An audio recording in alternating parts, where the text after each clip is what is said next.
గురుగారు రీసెంట్ గా నేను యూట్యూబ్ లో ఒక వీడియో చూసాను. గురుగారు చెప్తున్నారు కదా, నేను నదిని ఆపగలను అనేసి చెప్తున్నారు. అది నిజమేనా? నిజంగా నదిని ఆపగలని చెప్తున్నారు మీరు నదిని మీరు ఆపగలరు. అయితే దేవుడు పాము కాటు వేస్తే వాళ్ళని మీరు కాపాడారంట, నిజమేనా? పాము కాడేది నాలుగు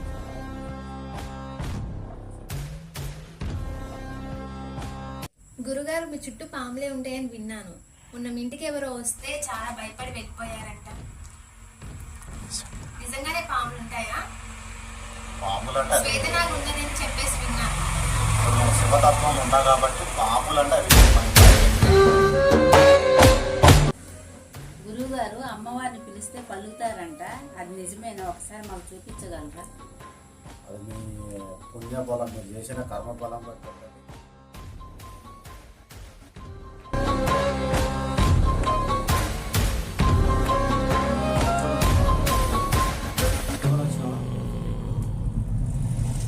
శివయ్య గురించి కొన్ని విషయాలు చెప్పండి మాకు.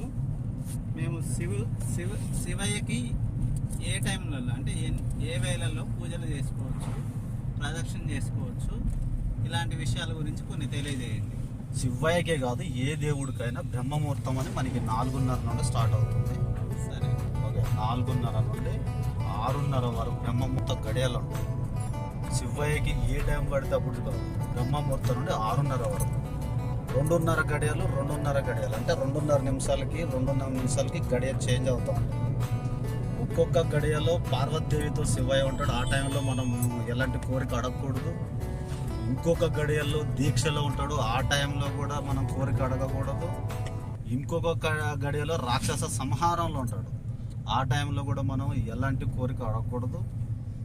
వీటికి ఒక టైం పీరియడ్ ఉంటుంది. ఆ టైం నేను చెప్తా, గడియాలంటే ఏంది, నిమిషాలంటే ఆ టైం మొత్తం మీకు వివరిస్తా.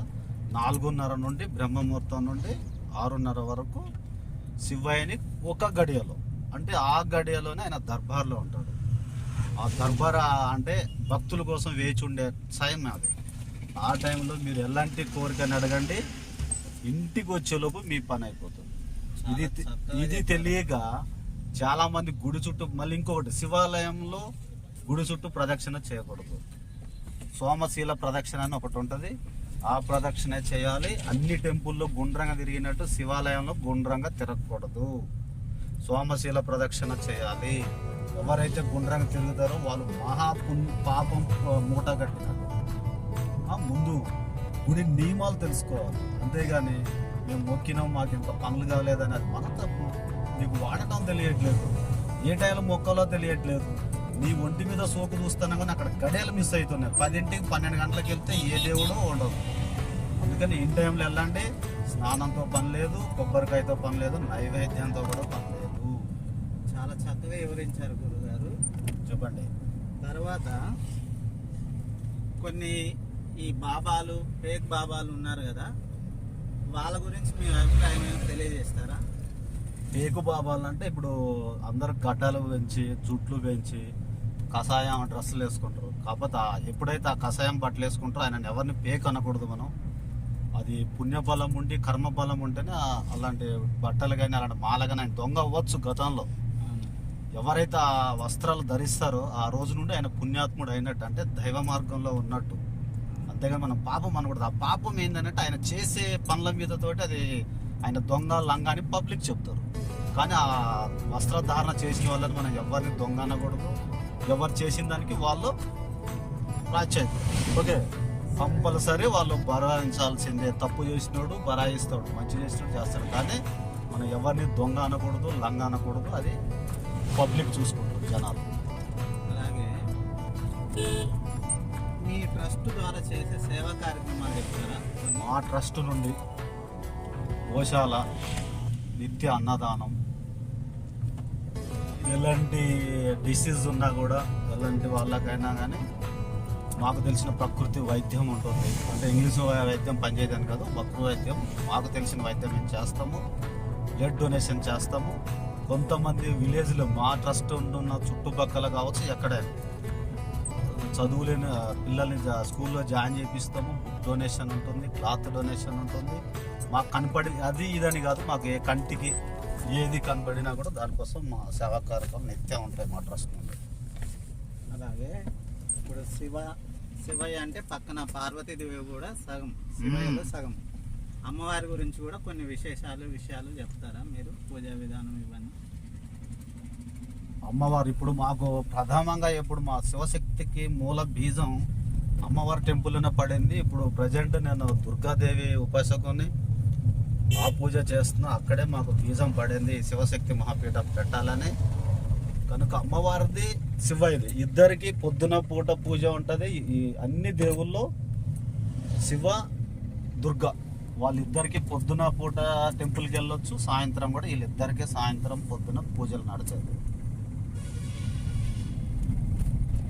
ఈ ప్రకృతిలో మూలం స్త్రీ కనుక స్త్రీ పవరే. అదే గురుగారు, మీరు అడ్రోడ్డు మనుగురు అడ్రోడ్ దగ్గర టెంపుల్కి గురించి కొన్ని విషయాలు చెప్పండి, అక్కడ అమ్మవారి గురించి. మా అమ్మవారి పేరు ముడుపుల ముత్తెలమ్మ తల్లి. 108 పేర్లు ఉంటాయి అమ్మవారికి. దాంట్లో మేము చేసిన నామకరణం ముడుపుల ముత్తెలమ్మ. ముడుపుల ముత్తెలమ్మకి అర్థం ఏంటంటే ఎలాంటి కోరికైనా మీరు ఎలాంటి సమస్య వచ్చి ఒక ముడుపు కట్టండి, మీకు 11 రోజుల్లో మీ పని అయిపోతుంది. అంత ప్రత్యేకత మా ముడుపుల ముత్తెలమ్మ తల్లికి చాలా ఫేమస్. హైదరాబాద్ నుండి వేరే స్టేట్స్ నుండి కూడా మా ముడుపుల ముత్తెలమ్మ తల్లి దేవుడు దర్శనం కోసం వస్తారు. ఆదివారం రోజు పూర్తి పూజలు ఉంటాయి. గురువారం రోజు మా పర్యవేక్షణ ఉంటుంది. కానీ ఆదివారం రోజు అమ్మవారిని చూడడానికి ఆదివారం రోజు రావచ్చు ఇలాంటి భక్తులు. ఇప్పుడు గుడికేనండి వెళ్ళి టెంపుల్కి వెళ్తున్నాం అమ్మవారు. గుడి అంటే మొత్తం చూడడానికి.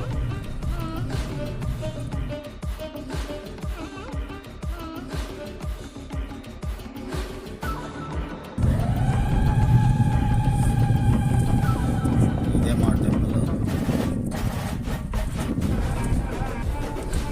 శ్రీ శ్రీ శ్రీ శ్రీ ముడుపుల ముత్తెలమ్మ తల్లి మహాశక్తి పీఠం.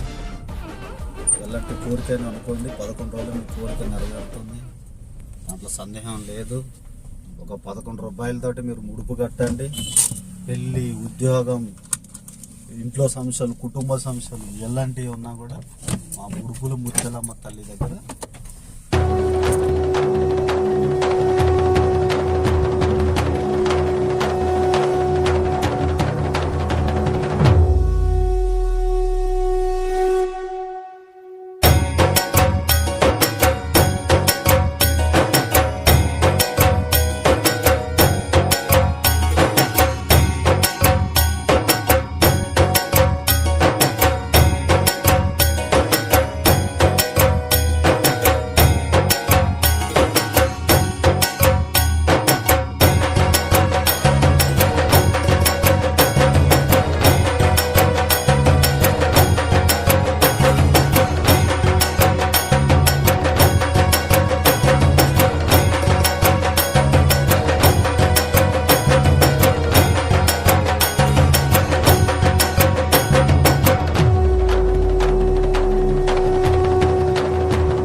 కాపాడారంట, నిజమేనా?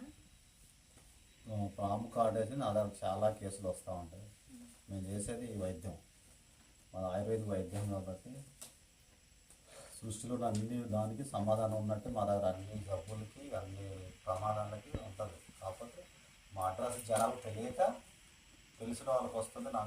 నాకు కలిగిన బాధ ఏంటంటే చాలామంది చిన్న పాము గడిచిన చనిపోతున్న వార్తలు మేము కూడా వింటున్నాం.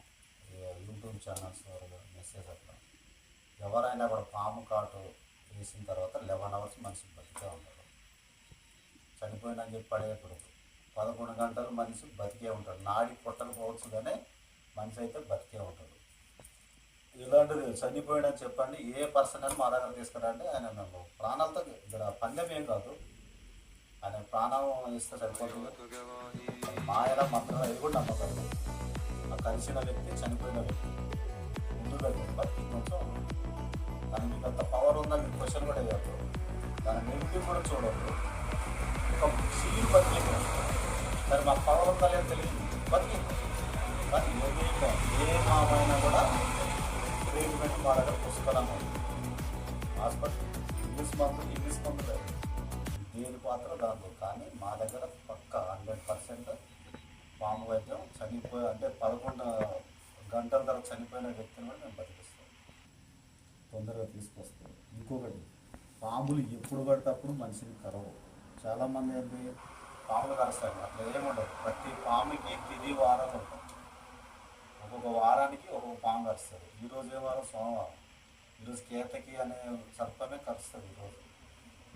ఇప్పుడు మా దగ్గర చాలామంది పాము పేషెంట్ ఎట్లా వస్తారంట, ఏ పాము కలిసిందమ్మా అని అడుగుతారు హాస్పిటల్. ఇప్పుడు ఆ పాము చీకట్లో కరవచ్చు, ఏ పాము కలిసిందని ఆయనకు తెలియదు. ఎట్లా చూస్తాడు చీకట్లో? ఏ పాము అని ఎట్లా గుర్తుపడతాం? కానీ మా దగ్గర అట్లేముండదు. ఆ వ్యక్తిని తీసుకొస్తే ఏ పాము కలిసిందో మేము చెప్తాం. పాము శాస్త్రం తెలిసిన విధంగా కొన్ని సూత్రాలు మా గురువులు కానీ మాకంటే ముందు ఋషులు చాలామంది వర్ణాలు పెట్టిన ఏ పాము ఏ వారంలో ఏ పాము కలిసింది, కలిసిందా ఆడది కలిసిందా మొగడ కలిసిందా, మళ్ళీ ఇంకోటి కడుపుతో ఉన్నదా పిల్లలు పెట్టింది కలిసిందా, ఇలాంటివి కూడా పాము చరిత్రలో ఉంటుంది. అందుకే మీరు పాము పేరు చెప్పకపోయినా మేము పాము పేరు మేమే చెప్తాం. అదే అంటున్నా, పాము శాస్త్రము ఇది ఆయుర్వేదంలోనే ఉంటుంది. పాము శాస్త్రం పూర్తిగా ఇప్పుడు ఒక పశువు మనుషులు వదిలిపెట్టండి, ఇప్పుడు మనుషులు కరిస్తే ఆ పాము కలిసింది తేలి కలిసిందని ఒక డాక్టర్ చెప్తాం, దానికి మెడిసిన్ ఇస్తారు. కానీ ఒక పశువు కలిసింది ఆమె ఎక్కడ చెప్తుంది? పశువు కలిస్తే పాము కలిసింది తేలి కలిసిందని చెప్తుంది. కానీ పశువుకి పాము కలిసినా కూడా మాకు పాము కాటు అయిందని మేము చెప్తాం. దానికి కొన్ని సూత్రాలు ఉన్నాయి. మీ పశువు మీ గేదెకి పాము కలిసింది, అందుకే మేత తినట్లేదు, వాటర్ తాగట్లేదు, ఇవి సింబల్స్ అని వెంటనే మెడిసిన్ ఇస్తే క్యూర్ అవుతుంది. మంచి చెప్తాడు, పశువు చెప్పలేదు డాక్టర్కి నాకు పాము కలిసిందని. కానీ చెప్పకపోయినా మేము పశువుని చూసి చెప్తాం. ఈ మధ్యకాలంలో చాలా గేదెలను కూడా మేము ప్రాణదానం చేసిన వాటికి మనుషులు కూడా, కాకపోతే కొంతమంది మా అడ్రస్ తెలియట్లేదు ఎక్కడైందని అడుగుతున్నారు. మేము అదే ఇదే యూట్యూబ్ ఛానల్ ద్వారా చెప్తున్నా, శివశక్తి మహాపీఠం భద్రాచలం. ఏ ప్రాబ్లం ఉన్నా మీరు కన్సల్ట్ అవ్వచ్చు. ఎంత ఫీజు అయింది అన్నది కాదు, ముందు ప్రాణాన్ని బయటకిద్దాం. ఫీజు అది ఏం కాదు, మా ట్రస్ట్ ఉంటుంది. మీకు నచ్చితే మా ట్రస్ట్కి డొనేషన్ చేయండి. మీలాంటి వాళ్ళకి మేము అయ్యే డబ్బులు వేరే వాళ్ళకి కూడా హెల్ప్ చేస్తాం. గురుగారు మీ చుట్టూ పాములే ఉంటాయని విన్నాను. మొన్న మీ ఇంటికి ఎవరో వస్తే చాలా భయపడి వెళ్ళిపోయారంట, నిజంగానే పాములు ఉంటాయా? పాములు అంటే వేదనాలు ఉన్నదని చెప్పేసి విన్నాను. నేను శివతత్వం ఉన్నా కాబట్టి పాములు అంటే అవి మనకి భయపెట్టేవి కాదు, అది మా రక్షణ పడుతుంది. రక్షణ కోసం మేము శ్వేతనాగు. ఇప్పుడు మేము పెట్టే శివశక్తి మహాపీఠంలో కూడా శ్వేతనాగు శివలింగాన్ని కాపలు ఉంటుంది. కానీ ఎలాంటి భక్తుడికి ఎలాంటి హానికరం కానీ భయపెట్టేది అలాంటివి ఏం కాదు. ఒక దైవ సర్పం, దాన్ని చూసి ఎవరు భయపడద్దు. అది నేను ఎక్కడుంటే అక్కడ నాతో ఉంటుంది. ఇప్పుడు నా కారులో ఉంది, నేను ఎక్కడుంటే నా పర్లాంలో ఉంటుంది. కంపల్సరీ చూపిస్తారు, డబ్బులు అది చూపిస్తారు. ఇప్పుడు చూపిస్తున్నా దయనంటే చూపిస్తుంది, ఏం లేదు. అది ఎవరిని హాని చేయదు. ఓకే, దైవ సర్పం అది మా పర్యవేక్షణలో ఉంటుంది, మమ్మల్ని దాటిపోదు. ఓకే, దైవమే కంటే దాని దైవంగానే చూడండి, పాముగా చూడకండి. మా ట్రస్ట్ అన్నీ చూపిస్తాము. మా శివలింగ ప్రత్యేకత ఏంటంటే నేను చెప్తున్నాను, అఖండ భారతదేశంలో మాదే 2వ అతిపెద్ద శివలింగం ఏమంటున్నాను, అఖండ దీపం పెడతాము. ప్రతిష్టాపన రోజు దాన్ని వెలిగిస్తాము. తర్వాత దాని నూనె కానీ ఎలాంటి ఉంటుందో నిరంతరం తరతరాలు అది వెలుగుతూనే ఉంటుంది. ఆ దీపజ్యోతి దర్శనం చేసిన మీకు సగపాపం పోతాయి, మా శివలింగానికి శాతనానికి పరిరక్షణ ఉంటుంది. అలాంటి ప్రత్యేకత మేము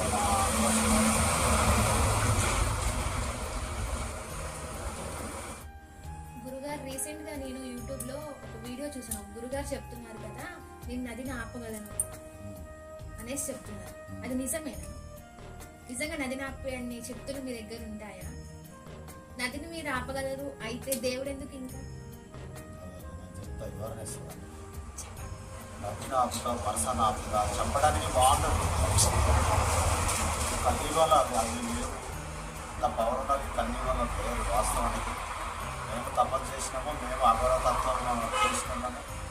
ఓకే, ఈ కలియుగంలో కలియుగ ప్రభావం ఎక్కువ ఉంటుంది. ఎన్ని పవర్స్ ఉన్నా కూడా పవర్స్ ఇప్పుడు ఏం పనిచేయదు. ఓకే, ఋషులు దేవతల కాలం కృతాయుగం, త్రేతాయుగం, ద్వాపరయుగం వరకు ఈ అన్నయ్య మొత్తం నడిచింది. కృతాయుగంలో దేవతలు భూమిని సంచరించారు, త్రేతాయుగంలో సంచరించారు, ద్వాపరయుగం వరకు దేవతల కాలం అయిపోయింది. ఇలాంటి పవర్స్ ఇవన్నీ ఇప్పుడు ఆయుర్వేదం కూడా కొంతమంది పనిచేస్తుంది. అంత పూర్తిగా అంటే ఇచ్చేవాళ్ళు అంత పర్ఫెక్ట్ లేరు. అంటే ఇప్పుడు బ్రహ్మం గారు చెప్పినట్లు పేగు బాబాల కాలం ఎక్కువ వస్తుంది అన్నారు. అంటే నేనే దేవుడు అండి. ఇప్పుడు దేవుడి పేరుగా చెప్పేది మనిషే దేవుడు అంటుంటే నేనే దేవుడిని. ఇప్పుడు మీరు అన్న క్వశ్చన్ అదే, వాగు నమ్ముతాను అది నా తయ్యంత ఎందుకు చచ్చిపోయేటలో బతికేయమని కాదు. ప్రకృతిని పోయేదని ఆపడం ఎందుకు వేస్ట్ కాదు. పడేదాన్ని ఆపడానికి ఆమె పడుతుంది, పోయేది పోతూనే ఉంటుంది. మనకి ఇబ్బంది ఏం లేదు కదా. చాలామంది హాస్పిటల్లో చనిపోతారు, వాళ్ళ బతికేయమని అంత పవర్ ఉంటుంది. యాక్సిడెంట్లు అవ్వకుండా చేయమనండి. కొన్ని హాస్పిటల్ పైసలు లేని వాళ్ళు డబ్బులు లేక ట్రీట్మెంట్ లేక చనిపోతారు, వాళ్ళని బతికేయమని. బలం ఉందా, పవర్ ఉందా, అది మీకు తెలుసు కదా. అంటే నది నాపటం, వాన నాపటం, లారీ నాపటం కాదు. మంచి పనులకు వాడదాం. లేకుంటే విపత్తులు ఏమైనా వస్తున్నాయా ముందు అని తెలుసుకొని చెప్పండి జనాలకి. వాళ్ళని వస్తుంది, ఇలాంటి విపత్తు వస్తుంది, జాగ్రత్త పడండి. కాలజ్ఞానం చెప్పినట్టు బ్రహ్మగారు చెప్పినట్టు చెప్పమాను. బ్రహ్మగారు కాలజ్ఞానం కరెక్ట్గా ఉంది, కానీ ఆయన వాగు ఒక్కలు ఆపుతున్నాంలే. ఇన్స్పార్ట్గా సేవ్ చేసిండు, కనపడిందే చేసిండు. చేస్తేనే చెప్పాలి. ఇప్పుడు నేను కూడా 100 చెప్తా ఇప్పుడు. ఓకే, లేదు కలియుగంలో మనిషికి కానీ యంత్రం కానీ బలం లేదు. ఓకే, కలి ప్రభావమే ఉంటుంది. కలికాలం, ఈ కలికాలం కలి ప్రభావమే ఎక్కువ ఉంటుంది. గురుగారు మా అమ్మగారు ఎప్పుడు చెప్తూ ఉంటారు, అమావాస్య రోజు అమ్మగారికి ముడుపు కడితే కోరికలు నెరవేరుతాయంట. అది ఎలా చేయాలి, ఎన్ని రోజుల్లో కోరికలు నెరవేరుతాయి, దాన్ని వివరించగలరా? ప్రతి గుడికి ఒక ప్రత్యేకత ఉంటుంది. మా గుడికి పేరు నామకరణం, అమ్మవారి నామకరణం ముడుపుల ముత్తెలం. ముడుపుల ముత్తెలం అర్థం ఇప్పుడు ఎలాంటి కోరికైనా మీ మనసులో ఎవరు తెలియకుండా అమ్మవారికే తెలుస్తుంది. అమ్మవారి ముందు కూడా అంతా తెలిసిపోద్ది. మంచి మనసుతో 11 రూపాయలు వేసి మీరు ఏ కోరిక అయితే అనుకుంటారో పసుపు క్లాత్ కానీ ఎర్ర క్లాత్ కానీ అమ్మవారి సమక్షంలో ముడుపు కట్టండి. మీకు 11 రోజులు నెరవేరుతుంది. ఆ కోరిక పక్కన వినకూడదు, అంత మౌనంగా కట్టాలి. అమ్మవారికి అర్థం అవ్వాలి. ఇప్పటివరకైతే మా టెంపుల్ దగ్గర ఇంతవరకు ముడుపు కట్టిన వాళ్ళు ఎవరో పని కాలేదని లేదు. చూడడానికి చిన్నగా ఉంది కానీ చాలా ఫేమస్ టెంపుల్. ప్రతి ఆదివారం అమావాస్య రోజే కట్టాలని లేదు. బుధవారం కట్టవచ్చు, గురువారం కట్టవచ్చు, ఆదివారం కట్టవచ్చు. 3 రోజులు ఎప్పుడైనా ముడుపు కట్టవచ్చు. అమావాస్య రోజు అంటే మళ్ళీ అమావాస్య వచ్చేంత వరకు వెయిటింగ్ ఏం అవసరం లేదు. ఆదివారం ఉంటుంది, గురువారం, బుధవారం అమ్మవారికి అవి మంచి పవిత్ర దినాలు అవి. ఆ దినాలు వచ్చేసి హ్యాపీగా ముడుపు కట్టచ్చు. సాయంత్రం 5 వరకు కట్టవచ్చు. పొద్దున్న నుండి కంపల్సరీ అమ్మ చూసుకుంటుంది. చూడండి, మళ్ళీ ఈ టెంపుల్ మా అమ్మవారి టెంపుల్ కొన్ని కన్స్ట్రక్షన్ నడుస్తుంది. ఇంకా కొంచెం భక్తులు దర్శనార్థం కొంచెం మంచి చేద్దాం అనుకుంటున్నాము. వచ్చిన సహాయ సహకారాలు ఉంటే చేయవచ్చు. గురువుగారు అమ్మవారిని పిలిస్తే పలుకుతారంట, అది నిజమేనా? ఒకసారి మాకు చూపించగలరా? అది మీ పుణ్యబలం, మీరు చేసిన కర్మబలం బట్టి ఉంటుంది. దేవుడు కనపడతారు కాదు, మీరు అడిగినప్పుడు ఏం కాదు. అడుగుదాం, మీరు అడగండి, కనపడతారు అమ్మవారే చెప్తారు. ఓకే, అమ్మవారిని అడగండి,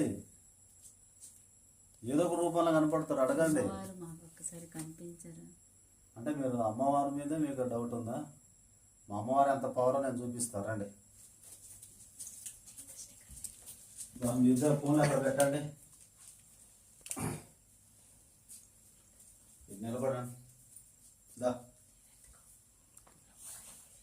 చేతులు ఇట్లా పెట్టండి, ఇట్లా వేలాని దగ్గర కానీ ఇట్లా ముయ్యండి.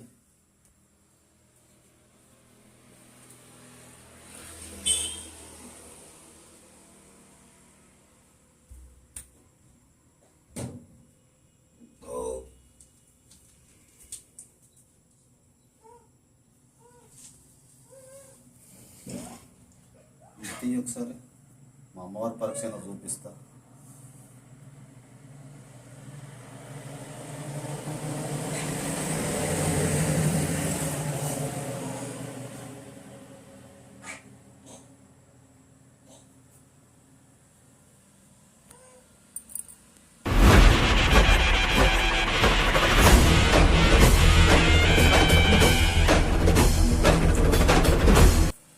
పెట్టుకొని వచ్చినావా? లేదు గురుగారు. నువ్వు ఇంటికాడ ఉన్నా కూడా ఇంత కుంకుమ అనిపిస్తుంది. పెట్టుకోవచ్చా గురుగారు ఇది? అదే పెట్టుకోండి నువ్వు కూడా. దేవుడు ఎప్పుడైనా ఒక నిదర్శనం చూపిస్తుంది. డైరెక్ట్ దేవుళ్ళ వచ్చి కూర్చోదు, ఇలాంటి నిదర్శనమే. మీ ఇంటి అడ్రస్ తెలియకపోయినా కూడా ఇంత కుంకుమ పంపిస్తుంది. ఢిల్లీలో ఉండవు, మీ ఇంటి అడ్రస్ చెప్పకు. అమ్మవారు చెప్తే మీ ఇంటి ముందు పెడుతుంది. అందుకనే ఇప్పుడు అంత పవర్ లేనిది నీ పూజలు అమ్మవారు ఎందుకు అందుకుంటుందంటే ప్రతి టెంపుల్ పవర్ ఉంటుంది. దాన్ని బయటికి తీసుకొచ్చే తప్పని ఒక భక్తుడికి పూజలకే ఉంటుంది. ఏ దేవుడు కానీ ఎవరు కానీ శత్రువులు కాదు, అది అంత పవర్ ఉన్నాయి. ఆ పవర్ని బయటికి తీయాలి, ఆ దేవుడిని గుర్తించాలి. అందుకే మా ముత్తలమ్మ అడవిలో ఉన్నా కూడా హైదరాబాద్ నుండి భక్తులు ఉన్నారు. ఇంకా దీన్ని మేము పెద్దగా చేద్దాం అనుకుంటున్నాం.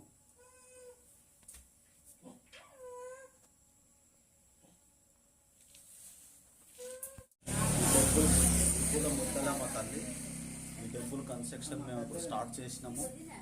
ఇక్కడ చాలామంది భక్తులు వస్తారు. బుధవారం గురువారం చాలామంది భక్తులు వస్తారు. కానీ ఇక్కడ భక్తులకు కొన్ని ఇబ్బందులు జరుగుతున్నాయి. అదేంటంటే వంట చేయడానికి కొంచెం మనకి షెడ్లు ఒకటి లేవు. ఆ షెడ్లు కోసం ఈ విధానాలు సేకరిస్తున్నాము. వర్షం వస్తే అంతా నిన్న కూడా సండే రోజు చాలామంది వంటలు చేశారు. వర్షం వచ్చి డిస్టర్బ్ అయింది. నిన్న భక్తులు సహకరిస్తే ఇక్కడ ఒక షెడ్ వేద్దాము. బోరింగ్ కూడా రావట్లేదు. ఆ బోరింగ్ కూడా కొంచెం దీనికి కూడా మొన్న ఒక భక్తుడు వచ్చారు. టైల్స్ అవి ప్రదక్షిణల కోసము చిన్న చిన్న కన్స్ట్రక్షన్స్ అవి అడుగుతున్నాం. ఇక అక్కడొక షెడ్ వేస్తే భోజనాలు చేయడానికి, వంట చేయడానికి కొంచెం వర్షం వచ్చినా కానీ అలాంటి వాటికి కొంచెం ప్రాబ్లం లేకుండా, ఇబ్బంది లేకుండా ఉంటుందని గర్భగుడి ఇక్కడ పెడదామని అనుకుంటున్నాము. కొంచెం రోడ్డుకి ముందుకైంది. గర్భగుడి ఇక్కడ పెడితే కొంచెం మాకు రోడ్డు తర్వాత వచ్చినప్పుడు మాకు ప్రమాదం లేకుండా దేవి నవరాత్రి రోజు ఇక్కడ గర్భగుడి పెడదామని అనుకుంటున్నాము. ఏదో భక్తులనైతే మేము ఆర్జిస్తున్నాం సహాయ సహకారాల కోసం. వాళ్ళు వస్తు రూపంలో ఎట్లా ఇచ్చినా పర్లేదు. ఇదంతా ఇవంతా టైల్స్ వేపిద్దామని. కొంచెం వాటర్ ఒకటి కారుతుంది. ఇక్కడ కోతుల సమస్య ఎక్కువ అయిపోయింది. ఒక సోలార్కి ఎవరైనా ఒక దాత వస్తే అమ్మవారికి ఒక లైట్ పర్మనెంట్, ఎందుకంటే ఇక్కడ కరెంటు ఫెసిలిటీ లేదు. ఇది రిజర్వ్ ఫారెస్ట్ కాబట్టి కరెంటు ఫెసిలిటీ లేదు. ఇదంతా టైల్స్ వేపిస్తూ మాకు ఒక షెడ్, అక్కడ ఒక షెడ్, ఒక 3 షెడ్లు వేస్తే మాకు కంఫర్టబుల్ అవుతుంది. కొంచెం భక్తులు గమనించేది Manuguru cross road, Bhadrachalam cross road నుండి మనుగురు వెళ్ళే రూటు మధ్యలో రోడ్డు పక్కనే ఉంటుంది అమ్మవారు. బుధవారం గురువారం ఆదివారం 3 రోజులు భక్తులకి సందర్శనలో మేము ఉంటాము. తగ్గిన రోజులు కూడా ఉంటాము. కాకపోతే ఎలాంటి సమస్యకైనా బుధవారం గురువారం ఆదివారం 3 రోజులు మీరు టెంపుల్లో రావచ్చు. మా నెంబర్ కూడా అక్కడ ఉంటుంది. ఎవరైనా కాంటాక్ట్ చేయాలనుకున్నా కూడా మా కాంటాక్ట్ చేయవచ్చు. గజస్తంభం దాతలు కూడా ఎవరైనా